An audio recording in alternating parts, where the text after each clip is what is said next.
আপোনালোকে কি বুলি পৰিচয় দিয়ে?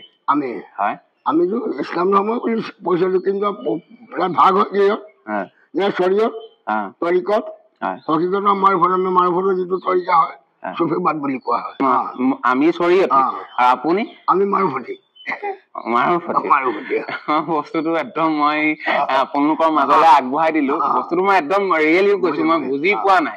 ধৰ্মটো ইছলাম ধৰ্ম, কোৰাণ একেখনে, কিন্তু আপুনি বেলেগ মই বেলেগ বুলি যে কৈছে নাই, বস্তুটো মই বিশেষ বুজি পোৱা নাই। আমাৰ ভাগ হয় পৰিচালনা কৰাটো আমাৰ ভাগ হয়। কেনেকে আমি গোপনীয়কে নামাজ পঢ়ো, যিটো নামাজে বাতিল নামাজ বুলি কয়, সেইটো বাতিলত পঢ়িব লাগে, সেইটো চিঞৰি নহয়। আৰু ঠিক তেনেদৰে এতিয়া আমাৰ যিটো চাৰ্চৰীত আছে পৃথিৱীত, তেওঁলোকে উক্ত নামাজ পঢ়ে, 5 ওয়াক্ত নামাজ পঢ়ে, হয় নহয়? এতিয়া কাৰ কাৰণে পঢ়ে তাৰ বিষয়ে আমি নাজানো, হয় নহয়? কি ধৰণে পঢ়িব লাগে, কেলে পঢ়িব লাগে, হয় নহয়? এতিয়া যেতিয়া মাৰুফলত সোমোৱা যায়, দেখা পোৱা যায় যে হয়।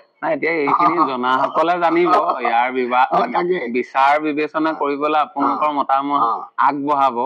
আপোনালোকৰ মতামত আগবঢ়াবলৈ কমেন্ট বক্স খোলা আছে, আপোনালোকে এই বিষয়ত যাৰ যি মতামত আগবঢ়াব পাৰে। আৰু এইখিনি আমি ধৰি লওক কমেন্ট বক্সত চাই আমি গম পাম যে কোনে কি হিচাপত কৰিছে।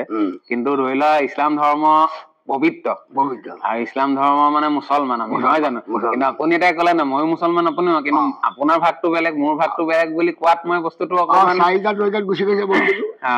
কিছুমান শৰীয়ত মানিব, কিছুমান ভিতৰত নাচাব, কিছুমানে মানিব মাৰুফত মানিব, কিছুমান হকীকত মানিব, বুজা নাই? কিছুমান ধৰা এই যেনেকে জিকিৰ কৰে, যেনেকে আল্লাহো জিকিৰ কৰিব, বিভিন্ন ভাগে যায় ধৰ্ম। এতিয়া ধৰ্ম এটাই ইছলাম।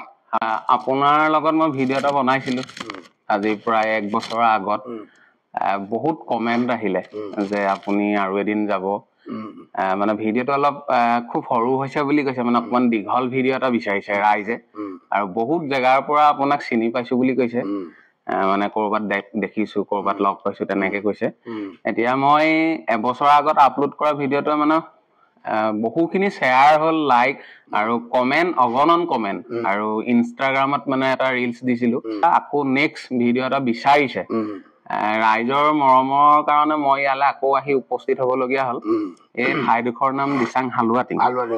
এই মাজাৰ যে ইয়াত আছে, আপুনি এতিয়া ধৰি লওক ইয়াত সৰুৰ পৰা বা যেতিয়াৰ পৰা আপুনি ধৰি লওক ইয়াত লাগি ভাঙি আছে, যে এই মাজাৰটোৰ প্ৰথম ব্যক্তিজন আপুনি আছিল।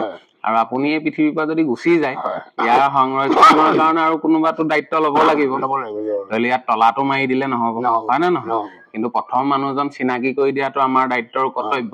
মাজাৰটো হযৰত ৰহমত আলী আছে, হযৰত ৰহমত আলী আগত হৈছে তেখেতৰ শিষ্য হযৰত হুছেইন আলী, হযৰত শিৱজ আলী, এই দুজনৰ মাজাৰ ইয়াত আছে। ইয়াত দুজন আছে। ইয়াডোখৰ প্ৰথম অৱস্থাত আপুনি যেতিয়া সৰু হৈ আছিলে, ধৰি লওক আপুনি যেতিয়াতো 8 বছৰ 10 বছৰ বয়স, এনে হাবি জংঘল আছিলে নেকি? জংঘল আছিলে। এতিয়া এই ঠাইডোখৰত এনে মানুহ কিমান মান বসতি বহিলে? 122 ঘৰ। 122 ঘৰ, মানে এখন এটা ডাঙৰ জামাত হৈ গ'ল। হযৰত শিৱজ আলী মাজাৰ চৰিফ এই, আৰু লগতে আমাৰ নেনাও আছে এইফালে। নেনাও ঠিক বাবা সমতুল্য হয়, তেখেতৰ শিষ্য আছে গুৱাহাটীৰ পৰা আদি কৰি ডিব্ৰুগড়লৈকে। আদি আমাৰ আবাৰো তেনেধৰণে আছে শিষ্য অনেক জেগাত দেই। আৰু গতিকে সেই কাৰণে এই জেগাডোখৰ নিৰ্মাণ কৰি নিজে নিৰ্মাণ কৰি চলাই আছো আৰু।